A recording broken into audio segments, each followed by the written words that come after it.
Hello everyone, my name is Lobby and welcome to USMNT Dawn. At the time of recording, I just announced the channel yesterday and there was an amazing response, so thank you to everyone who showed support. This is my first time recording anything like this, so I apologize if the quality isn't quite up to par with some of the other USMNT content that's on YouTube, but we're going to work on it together, and if you guys have any suggestions to make the channel better, please feel free to let me know. I'd love any feedback. I actually had an intro video that I recorded yesterday. I didn't really like how it turned out, so I ended up scrapping it. And part of this video, at the start, I'm going to go over some of the topics I would have talked about on that video. The first topic I want to get into is the name of the channel, USMNT Dawn. You've probably already seen it, but the quote I want to center this channel around is, "It is said the darkest hour of the night comes just before the dawn." Regardless of whether you were following the team or not at the time, you probably heard that the US failed to make the World Cup in 2018. It's because we took a loss on the road in the final match to Trinidad and Tobago, and that night was probably the darkest hour for the USMNT. That's why I feel this quote relates so much to this team, is because this new generation of exciting players is essentially a dawn to that darkest hour. The first window of World Cup qualification just barely finished up, and we had a bit of a rough start, so I wanted to take a quick note to say that these players are doing things on the club level that few, if any, Americans have ever done before. So it's all right to feel a little down about it right now, but keep that hope up for the team. They're not overhyped, and it's more about the long-term success because this group is young. Now I want to hop into a quick overview of what this week in USMNT is all about.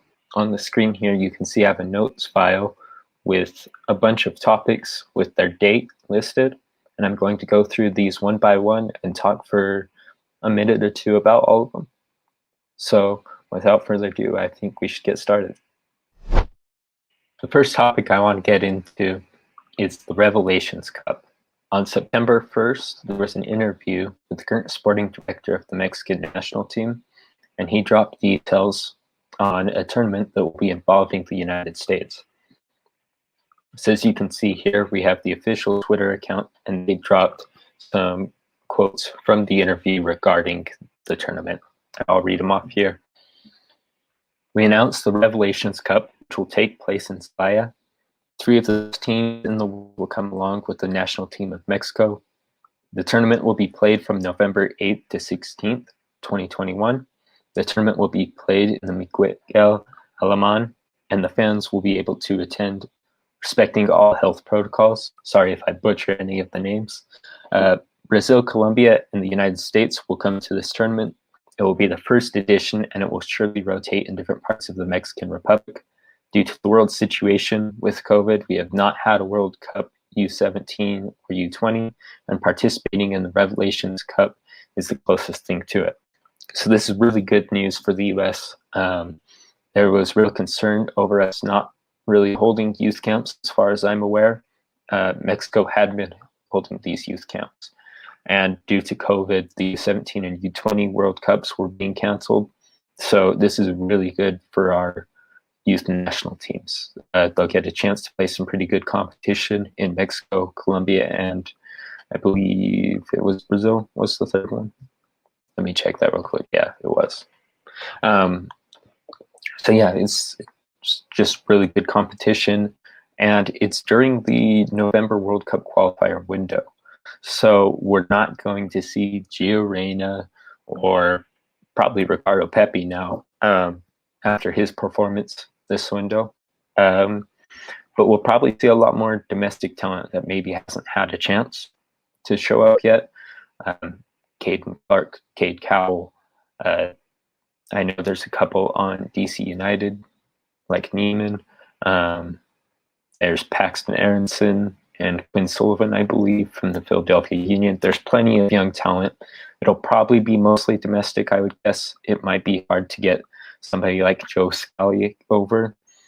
The European clubs may not want to release them for a bit of a friendly youth tournament. Hopefully we can get some names over there, but regardless, this is really, really good for our youth development, for them to get a chance to play some competitive matches right now. The first matches of the World Cup qualification window would be played on September 2nd. So, of course, in true CONCACAF fashion, we had to get drama the day before a game had even been played. There was an incident between Honduras and Canada as the Honduran team traveled up to Canada to face them. The Honduran practice was stopped due to accusations that Canada was spying on them with a drone. A drone had flown overhead during their training session, and they had to stop it, and they believed that the Canadians had done something about it. Now, of course, this was all seen as a conspiracy theory throughout the day, but later in the day, we would get Herdman's response to this, the coach of the Canadian national team. So John Herdman, when asked about this, I don't know, I'd imagine there's probably a lot of people in Canada that fly drones. When a big team like Honduras turns up, I'm sure people are probably interested in what they're doing when they come into our country. So initially, it had been seen as some sort of CONCACAF conspiracy theory. Herdman's response wasn't entirely convincing and left a lot of people thinking that maybe he was the one that piloted the drone. But this is the beauty of CONCACAF. I guess it's beauty, but there's plenty of drama that goes on here. So if this is your first time watching the matches within the region, this is about the norm for it. So a very interesting first day to the World Cup qualifier camp window. If you recall, back at the very start of June, we played in the Nations League final against Mexico, a 3-2 match that we would end up winning, and it sparked a lot of excitement over the team during the summer. It was a very, very crazy match. If you hadn't heard of it, you might want to go back and watch it. Now, if you were watching and you were very observant, or you looked at the news afterwards, you probably would have heard about Kellen Acosta getting in the air of Guardado on his second half extra time penalty kick. Ethan Horvath would go on to save it, keeping the score at 3-2, and we would win. But there was a lot of drama over Acosta getting in his face right before that penalty kick, which resulted in not the best penalty from Guardado. It wasn't known what he said until now. It was recently released what exactly he commented, and it was brutal. Here it says, Kellen Acosta, recalling it, said, I was like, you're going to let your country down. All these fans are going to start booing you. You didn't even start the game. You're retired. You expect them to say something about missing it, but Acosta really got in his head with this, and I can't really blame Guardado. That is pretty ruthless. But thank you, Kellen Acosta, for the trophy. All right, now we're going to get into information that's a little more of a serious note. Sam Vines was injured. If you did not know who Sam Vines is, he has definitely been in the picture for the USMNT left back. I doubt anyone really thought he was a favorite here, but was definitely one of the names floating around that second left back spot. So Brian Scarietto reported really rough news for USMNT left back Sam Vines, who remained with his new club, Royal Antwerp, this window. Vines suffered a broken collarbone in training and will miss a few months. So he had just recently made this move. There was talk that Berhalter may have called him in behind Anthony Robinson for this window, but let him stay with the club to get adjusted and try to fight for a starting spot with the team.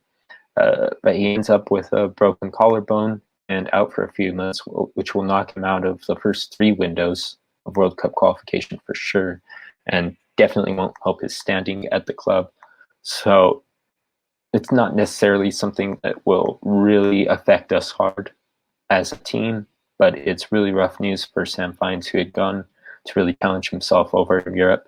And he could have really used these next few months to try to fight for that spot. And now with Anthony Robinson pretty much locking up that first left back spot this window with his performances, this is really rough news for him. So hope he can recover well and fight for that spot next year. But this is a really big blow for semifinals. We finally made it to match day 1, which was an away game against El Salvador. Before we get into the actual details of the game, there's a few things I'd like to go over. First is the El Salvador atmosphere. It was a 29,000 attendance crowd, a sellout at the Cuscatlán, and wow, did they make an atmosphere. It's no excuse for the result that would end up happening later, but you have to give them credit, and I did want to set aside this topic just to show what a great job they did at creating an atmosphere. So we have Meg Swanick, who traveled to watch the USMNT, did great coverage, so if you want to give her a follow, feel free to. But she took this video live at the stadium, and I'll just let you listen to it for a second.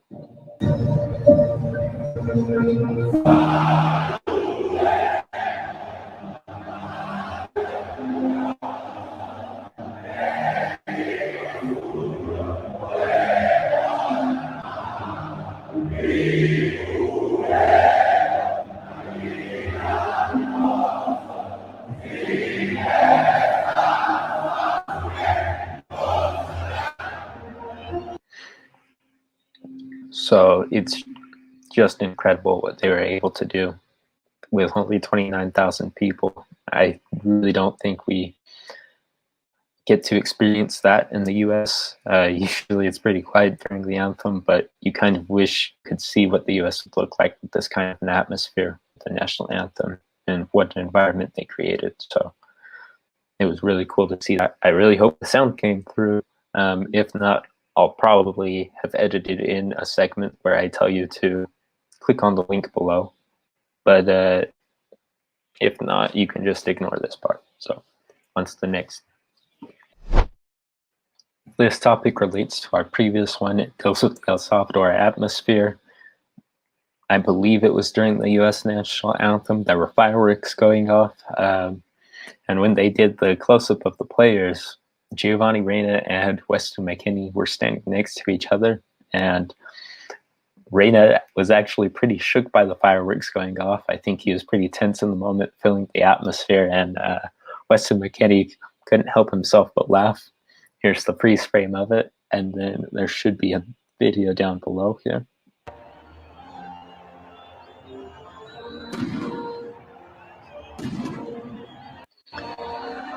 So, absolutely hilarious. You can just see him jump right there. And Weston, of course, being the jokester of the team, couldn't help himself but laughing in front of the camera. He really tried to hold it back, but you could tell they were really tense there, feeling their first World Cup qualifier atmosphere. And now we can hop into the game. The El Salvador game would end with 0 goals scored, a point going to each team in the end. A rather disappointing result for the US. I think we knew that we could go in there and still 3 points on the road.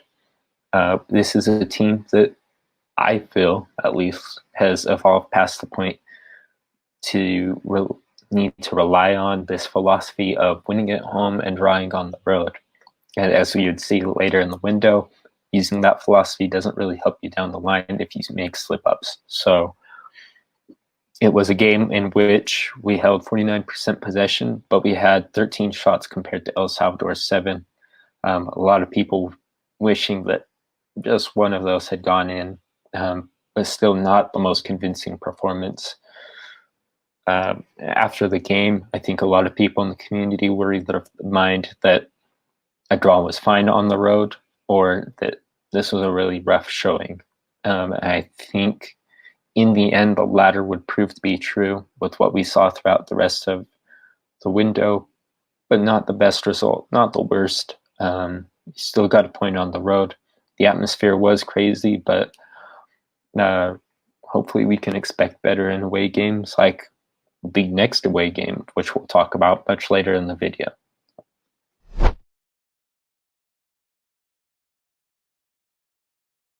We've made it to September 3rd, and we're going to take a quick stop by the MLS. It revolves around Henry Kessler of the New England Revolution, showing off some of that CONCACAF style play.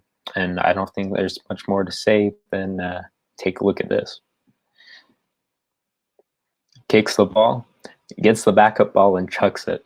Later, he would also get bumped by somebody late in the game and fall over diving. So just a quick talk about the excellent display of CONCACAFing there.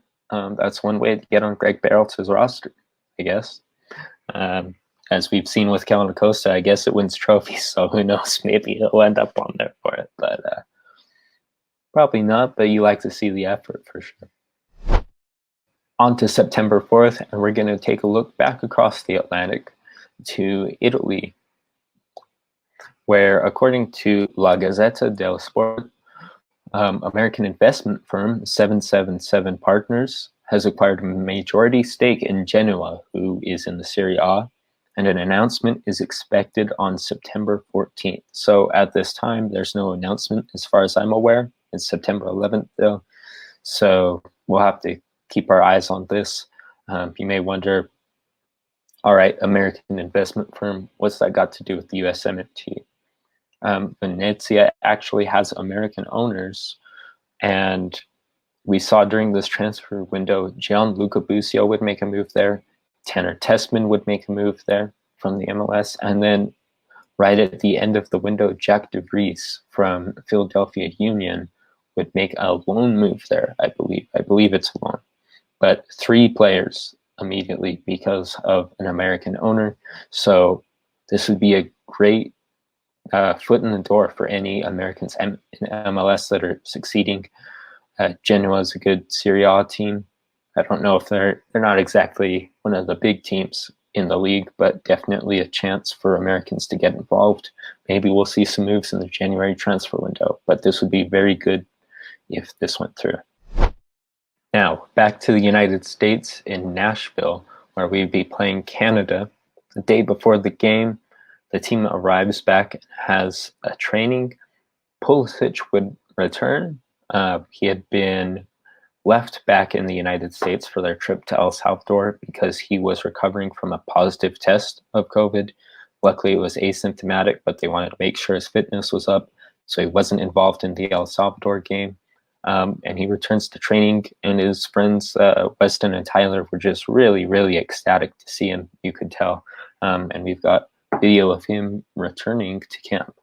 So here we have the video. Christian walking in with Weston. They all have, I believe, heart rate monitors or something of like, and Weston comes and kicks whatever's sitting on top of the cone related to it off the cone for no reason. And then all of a sudden into the frame walks Tyler Adams after Christian puts his cleats down, just kicks him aside. Greg would stroll along, pick up the cleats, and who knows what he's doing. Checking out the cleats. He's never seen soccer cleats before, I guess. I don't know.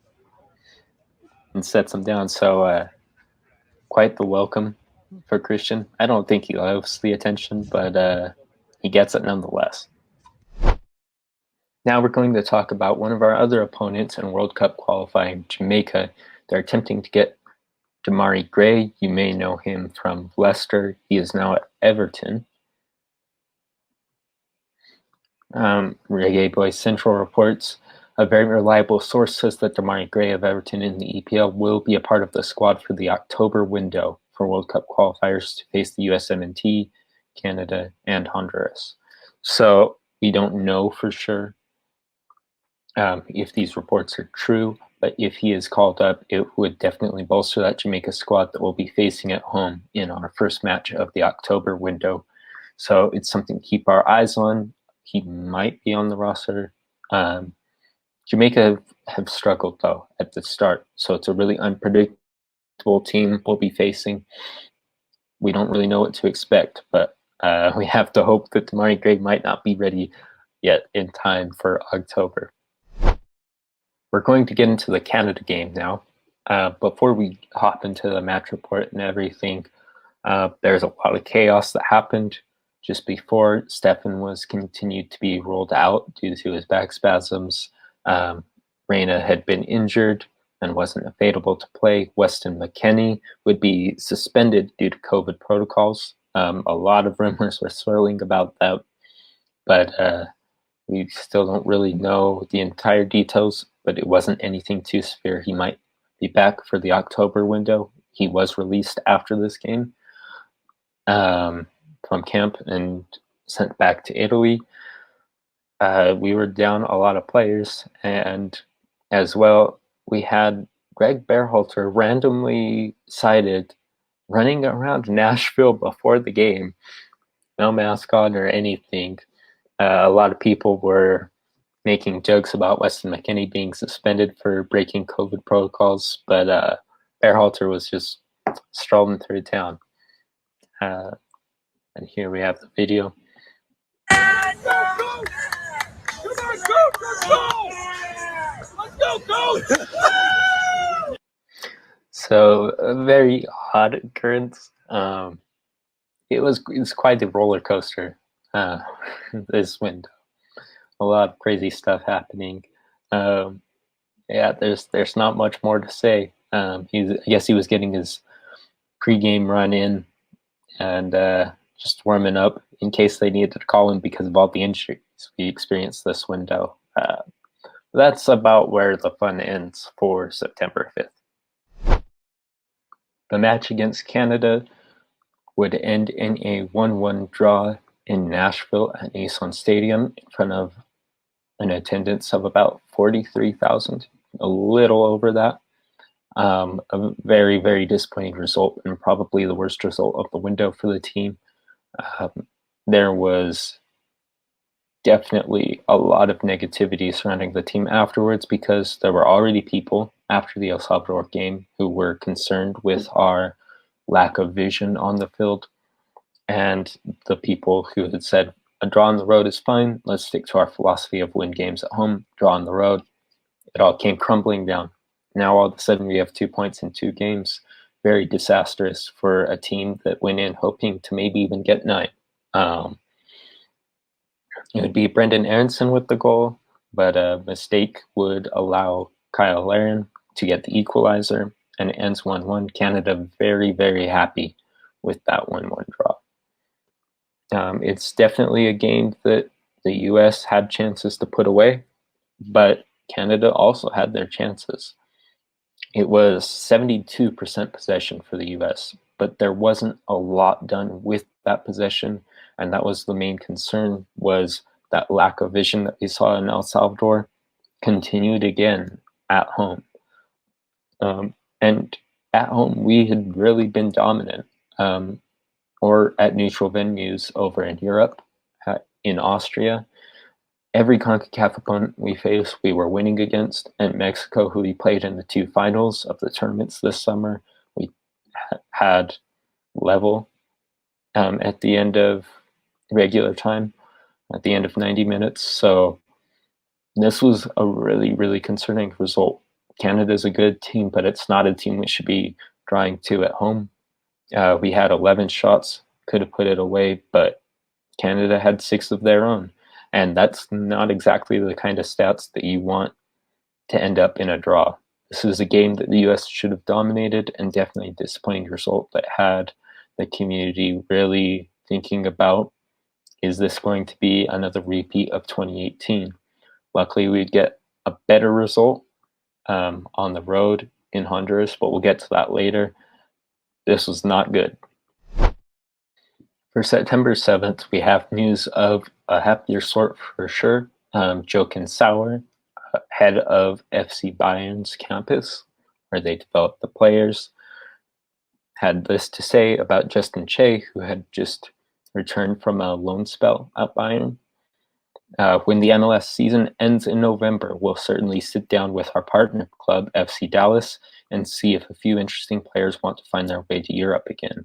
This is a program that's really helped some people, especially Chris Richards. So this is really good for our youth development again. and for Justin Che, who is a pretty good center back prospect. But it is more important for another reason, potentially, that we'll get into a few topics from now. Now, September 8th, we had more news come out of Bayern.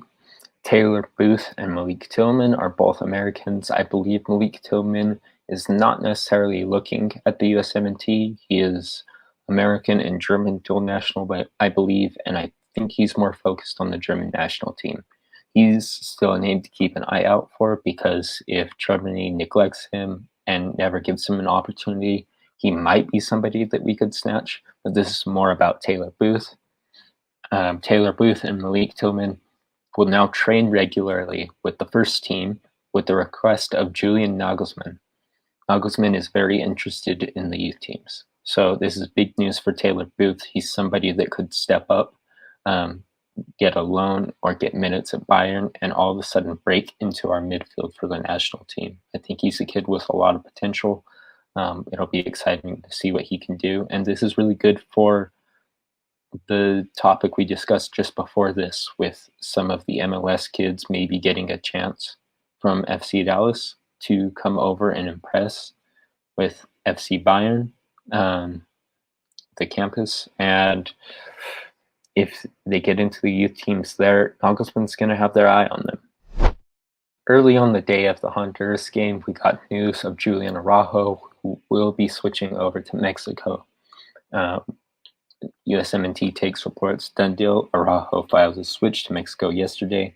His reason for doing so is his lack of self-belief that he can earn the starting spot for the USMNT long-term, given the depth, and he sees more of an easy path to start for Mexico.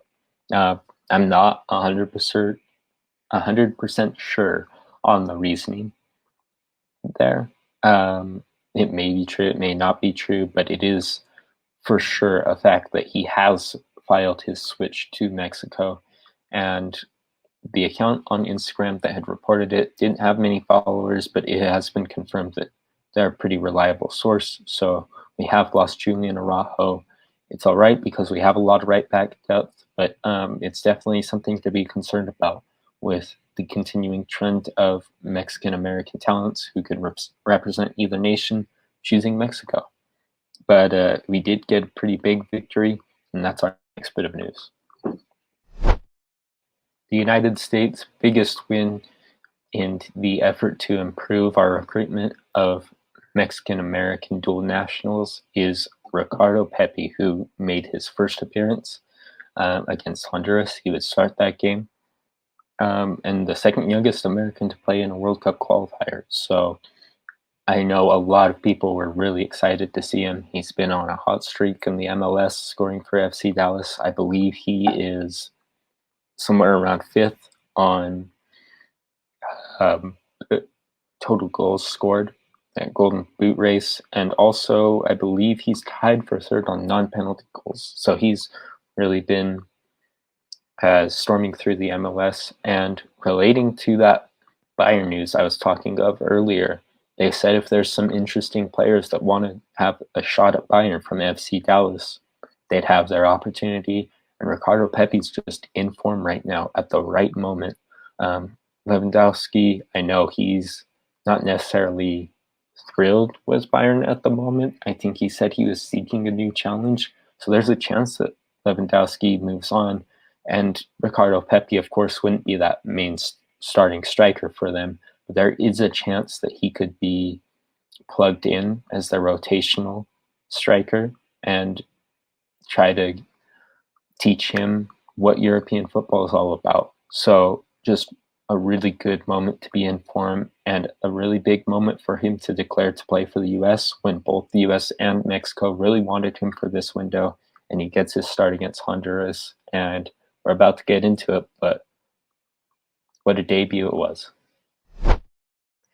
Now we get into the Honduras game, a massive 4-1 win in Honduras at San Pedro Sula. The attendance there was 31,000. Again, a very difficult place to play, and they completely knocked the premise of you can't win on the road. These games are too difficult down, and just a really good performance in the second half. The first half was more of the same. The first 225 minutes of this window were really unconvincing from this team. Ryan Moya would score in the 27th minute to put Honduras ahead, and going into halftime, there's a really dark shadow hanging over the USMNT. It was really starting to look like a repeat of 2018, where we maybe witness another World Cup. And came out in the second half, made some changes, and there were moments where we didn't play as well, where we still could have played better, but for massive goals where the team actually looked like a team and we started playing better. And of course, the main person instrumental in all 4 goals, Ricardo Pepi, second youngest ever player in a World Cup qualifier for the US. Huge performance from him. Right now, there's a fight for the starting 9, and he's definitely sent himself to near the top of the pile, if not top of the pile. Josh Sargent is up there. He's still quality. I know there's a lot of negativity around Josh Sargent, but we still have to wait. This is just one performance from Ricardo Pepi, but an excellent job. The first goal would come from a clearance. Ricardo Pepi would settle the ball down and lay it off to Pulisic into space, drives forward, finds Lletget out on the wing. Lletget plays a pretty good cross in. Ricardo Pepi had made his way all the way back up into the box. I believe the ball touched off him. It was either him or the defender. Either way, he was credited with the assist. Anthony Robinson, right place, right time, right foot finish into the side netting. We're tied 1-1 in the 48th minute. Pulisic would be injured. We didn't have Des for that game as well. Pulisic was injured in the second half, had to come limping off. Christian Roldan takes his place. Definitely some concern over Roldan coming on over Conrad. Not really going to get into takes here and who should be starting over who, but I know there's a lot of people that were very confused by that decision, a little wary of, are we going to keep up what we did on that goal? And luckily we did. Ricardo Pepi would score a header off a cross from DeAndre Yedlin to make it 2-1. Huge moment for him. Huge moment for Pepi. And then in the 86th minute, due to the pressure, Honduras player kicks the ball right into Christian Roldan, who can luckily get a poke of the ball right into Pepi's path before he's taken out. And Pepi's driving towards goal. 2 players trying to trail him and shut him down. One coming from across the field, takes a good look over his left shoulder, sees Aronson running in, slips the ball right past the defender, and Brendan Aronson with an excellent finish. It's 3-1. And very late in the game, the 93rd minute, Adams finds a chipped ball over to Pepi, who tries to put it past the keeper. It was a good enough shot that the keeper could only deflect it, and Lletget, who had been making a back post run, was able to tap the ball in 4-1. A huge 3 points for the U.S. There's definitely still some concern over how we've played this window. 5 points is not a good window, not a great window, but we salvaged ourselves before. We were looking at around 6th place, I believe, 6th, 7th place. Not good at all when you need at least top 3 to guarantee. 4th puts you in a shaky situation with Interconfederation playoffs, another match to get in. But now we're tied with Canada in 2nd. So there's still definitely some concern, and for good reason. The team didn't look convincing. Even in that 45 minutes, there were moments where we looked a little shaky. So it'll definitely be interesting to see October. We have 2 home games against Jamaica and Costa Rica, 2 teams that are at the bottom of the table. Those need to be wins. We can't have the Canada draw. We can't have anything like that. These are opponents who aren't performing as well as Canada. Jamaica is threatening if they can put it together. They don't really have a great manager, but they do have the talent, especially, like we said earlier, if they can get Demarai Gray there, they're going to look really good. So will they be up to their potential? I don't know, but we need to be ready for that match. And then, of course, a game away against Panama. But we went on the road and beat Honduras 4-1. There's no reason we can't win there. So hopefully we can get 9 points. If not, we should at least be able to get 7, I think. So it will be interesting to see if they can live up to that, if they can fix the mistakes of this window and get adjusted. If not, we could still be in trouble. So a big win, but we're not out of it yet. We still have a lot of pressure on us, and this window is going to determine a lot, because heading into November, it's going to be hard to pick up points. We're playing Mexico at home and then Jamaica away. And by that point, I think Jamaica will have it figured out. They'll have a home game. They'll have 7 matches under their belt. That's going to be a very difficult window, even if it's just 2 games. So this next window is really important to stock up on as many points as we can possibly get. But overall, this performance, really good performance, and massive by Ricardo Pepi. Man of the match performance. And finally, to wrap up this episode with our last bit of news, following the game, Eric Williamson of Portland Timbers, who had played for the US during the Gold Cup, played pretty well. He had suffered an ACL tear earlier that had put him out for a very long time, but he had posted that he rushed home from surgery just to watch the USMNT's second half performance, where we scored 4 goals to come back from that game. So it's really good to see him still passionate about the team, and I hope when he comes back from his surgery, he'll still be able to have the chances with the team that he had before. Hopefully he can get a move to Europe still. Still pretty young, if I remember. Just have to hope that he recovers well, and good luck to him. Okay, that wraps up this week in USMNT episode 1. I hope you guys enjoyed. I haven't edited it yet, but it's probably a longer episode just because of how much there was to cover in 10 days instead of 7. The introduction part at the start of the video, so they probably won't be that long of episodes. Thank you for watching all of it and getting to this point. It's probably a little rough around the edges. This is my first time recording a video like this, so if you have any suggestions for improvements, absolutely let me know. If you have suggestions for other content you'd like to see on the channel, I'll give it a look. Any feedback would be appreciated. Just leave it down in the comments below. I'll be reading through all of it. Hopefully I'll be able to reply to most of it. And if you feel like subscribing, liking the video, or sharing it around, it's much appreciated. And I can't wait to go on this journey with all of you covering this new generation of USMNT. See ya.